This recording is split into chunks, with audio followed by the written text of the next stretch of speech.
Hola a todos. Con este breve videíto queremos dar la bienvenida a la asignatura Filosofía de Letras. Los profes somos el titular es Alejandro Di Pietro y los profes de los prácticos somos Federico Roda, Cecilio Parra y yo, Miguel Candiotti. Eh, bueno, la asignatura por ahora la estamos queriendo llevar adelante a distancia, como todos saben, y a partir de Facebook y del Drive, que maneja sobre todo el más experto en estos medios, que es el profe Cecilio Parra.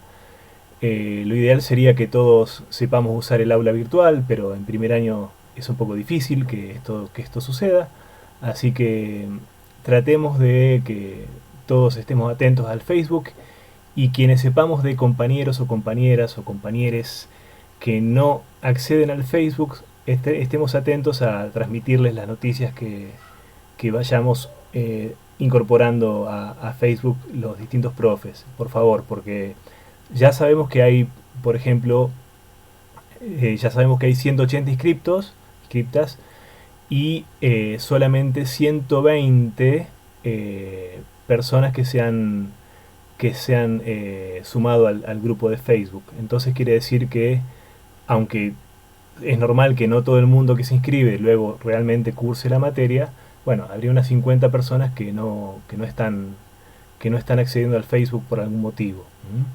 Entonces, por favor, tratemos de hacer correr la información lo mejor posible y nosotros estamos a disposición de ustedes para lo que podamos ser de ayuda. A continuación, voy a grabar otro video breve presentando el primer trabajo práctico. Con esto de que nos veamos la cara un poco, bueno, que me vean ustedes a mí la cara, ya verán otras caras también, espero. Queremos hacerlo un poquito más cercano al video. Lo de las caras, lamentablemente, no se puede modificar. Las caras son las que están. Bueno, los dejo entonces y sigo en otro video. Hola. Bueno, aquí estamos entonces presentando el trabajo práctico número 1. Primero que nada, aquí tenemos la cartilla de trabajos prácticos, tal como la pueden descargar del Drive. Esta es la versión en tamaño A4 vertical, ideal para ver desde la computadora, desde la pantalla. Aquí encuentran en el margen izquierdo los marcadores que le permiten ir saltando rápidamente. Al inicio tienen el programa de la asignatura, diseñado por el profesor Di Pietro. Lo pueden leer con atención. Ahí está descripta todo el funcionamiento de la materia, incluidos los trabajos prácticos. Y ahora nos interesa ir directamente al trabajo práctico número 1. Vamos a cerrar aquí los marcadores y vamos a centrarnos entonces en el texto de Borges, Funes, el Memorioso, que es parte de Ficciones, una obra muy importante de Borges, una de las tantas obras importantes de Borges. Bueno, me apresuro a aclarar que no voy a ser yo el que aquí presente a Borges mismo, a Jorge Luis Borges. Ustedes lo conocen bien a Borges, y aquellas personas entre ustedes que no lo conozcan mucho mejor que yo, lo van a conocer mucho mejor que yo a lo largo de la carrera, así que me da un poco de pudor hablar de Borges en un sentido introductorio. Sí voy a subrayar que es un autor del ámbito de las letras argentinas que se destaca por su relación muy estrecha con la filosofía, por ser un gran lector de la filosofía occidental. Es un gran eurocéntrico Borges, un gran lector de filosofía occidental, europea, digámoslo con todas las letras. Un gran lector de filosofía europea con la que dialoga y de la cual se nutre muy provechosamente. Este breve cuento, genial a mi entender, Funes el Memorioso, es un gran ejemplo de eso y una excelente manera, me parece, de iniciar un curso de filosofía para estudiantes de letras. Es una reflexión sobre el papel de la memoria en el pensamiento filosófico, en el pensamiento en general y en el pensamiento filosófico en particular. Estamos, dicho sea de paso, terminando la semana de la memoria, o la semana que incluye el día de la memoria. No es cualquier día en este país, ese día de la memoria. Tampoco se trata de la memoria entendida de cualquier manera, sino entendida de una manera muy particular, la memoria histórica. No se trata de esa acepción de memoria en el cuento de Borges, pero por supuesto que todas las acepciones de memoria vienen a cuento a partir de Funes el Memorioso. Y, y vamos a tratar de explotarlas lo mejor posible, de aprovechar lo mejor posible todas esas reflexiones sobre la memoria en este trabajo práctico, cuyas consignas tratamos de presentar aquí. Vamos a asomarnos brevemente a estas consignas. El cuento tiene unas pocas páginas. Las más sustanciosas desde el punto de vista filosófico lo dice el propio Borges, lo anuncia con bombos y platillos. Bueno, no sé si con bombos y platillos, lo anuncia él mismo en un determinado pasaje en el cuento. Son las 3 últimas páginas, donde están concentradas todas sus reflexiones propiamente más filosóficas sobre la memoria, el olvido, el papel de la memoria y el olvido para el pensamiento propiamente dicho. Pero en las consignas nosotros tratamos de sacarle el jugo a todo el cuento, a todo el texto, no sin dejar de poner el énfasis en estas 3 últimas páginas sobre todo, en las cuales esperamos que pongan especial atención. Vamos a la consigna número 1 entonces. ¿Por qué afirma Borges más de 3 veces no lo vi? Señalen, siguiendo un orden cronológico, cuáles fueron los supuestos contactos del autor con Funes. Bueno, Borges es un gran irónico, ironiza permanentemente. Más de 3 veces no lo vi, tiene que ver con, me apresuro a traducir un poco a qué se refiere esta ironía de Borges, tiene que ver con que esos encuentros que él tuvo en la ficción, ¿no? con Ireneo Funes, fueron encuentros particularmente fugaces y accidentados, y lo fueron sobre todo desde el punto de vista visual. Sobre todo la parte visual fue particularmente accidentada. Entonces, el no podría estar entre comillas. Entonces fueron encuentros en los que lo vio, pero no lo vio. Entonces se vio, pero no se vio con Funes. Y hay unos puntos en el texto donde ustedes pueden marcar claramente más de 3 veces en que no lo vio. Lo vio, pero no lo vio. ¿Se entiende? Entonces es un rastreo bastante concreto que ustedes pueden hacer en el texto. No tiene mayor secreto la consigna. La segunda, en cambio, sí exige un poco más de reflexión, un poco más de debate, de diálogo entre ustedes y para ser respondida.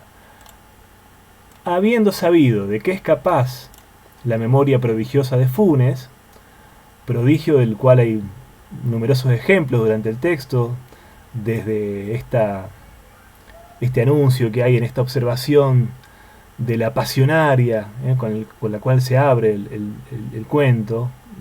La pasionaria es una flor particularmente llena de recovecos y muy compleja en su apariencia, que Funes observa en detalle y se pasa horas y horas observándola. Uno se imagina memorizando hasta el último detalle de esa flor.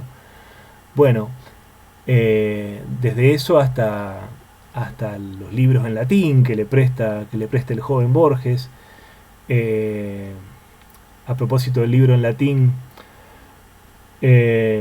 recuerden que hay un pasaje, bueno, si no lo leyeron se los adelanto, hay un pasaje que le interesa particularmente a Funes, donde se relatan los prodigios de la memoria que han alcanzado determinados personajes históricos, y todos le parecen poca cosa a Ireneo, todos le parecen para nada sorprendentes. Cuando Borges se va acercando, la última vez que lo ve, que no lo ve, mejor dicho, a Ireneo, se va acercando en la penumbra hasta su cuarto, hasta el cuarto de Funes, le escucha decir una frase en latín, que Borges ahí reproduce en latín y no está traducida. Yo me tomé el trabajo de ir a ver qué se estaba diciendo. Yo no sé latín, yo fui a buscar la traducción. Y lo que dice esa frase, curiosamente, es algo así como: es imposible recordar precisamente las palabras tal cual se las ha escuchado, una cosa así. Algo que por supuesto para Funes no es imposible, ¿eh? Entonces esa es la gracia, la ironía con la que juega Borges todo el tiempo, ¿no? Bueno, entonces, habiendo sabido, entonces repito la pregunta, la consigna, de qué es capaz la memoria prodigiosa de Funes, reflexionen sobre el olvido o desconocimiento. Pregunta: ¿es un mero defecto o puede cumplir una función útil para su portador? Entonces, repito, es el olvido, nuestra capacidad de olvidar o de desconocer determinados detalles, determinada información de nuestra experiencia,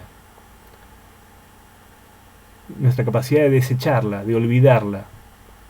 ¿Es un defecto o puede cumplir una función útil para nosotros a la hora de conocer? Bueno, pregunta consigna número 3. Memoria y lenguaje. A propósito de los dos proyectos ideados por Funes, indaguen sobre las ventajas y las desventajas de los signos o nombres propios que se refieren con precisión a cada cosa particular o singular. Es decir, aquí les estamos solicitando una reflexión sobre los alcances y los límites de la función de los nombres propios.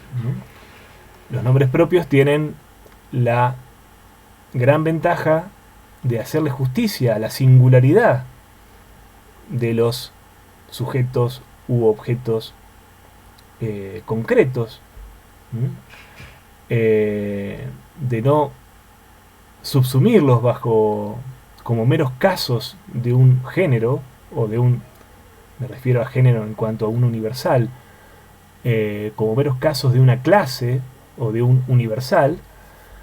Cuando yo a algo le pongo un nombre propio, le hago justicia en cuanto a que no lo reduzco, no lo reduzco a un mero caso de un universal, a ser un mero individuo. Perdón que estoy un poquito falto de palabras en esta ocasión. Pero ¿qué pasa? Ya lo notó Locke al proyectar como dice bien Borges en ese pasaje del texto, que no voy a ir a buscar ahora porque no viene al caso.